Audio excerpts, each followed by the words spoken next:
Филмът се казва "В града на спасението". Писано е през 2020 година, след голямото затваряне, по време на едни, да кажем, медитативни разходки на плажа на стария град Созопол.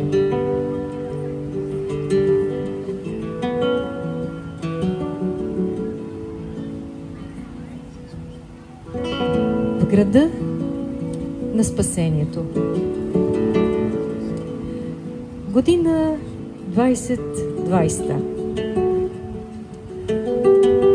Лято с дъх специфичен. Тук стар град, нов град, плажна ивица между тях, джини бар, който дъни здрав рок от динозаврово време,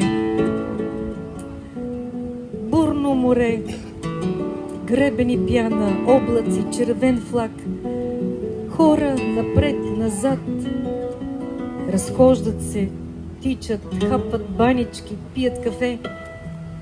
Знаят, няма изобретение, което да спре вълните. Затова кротко радват се, че са тук, че има море, че дишат,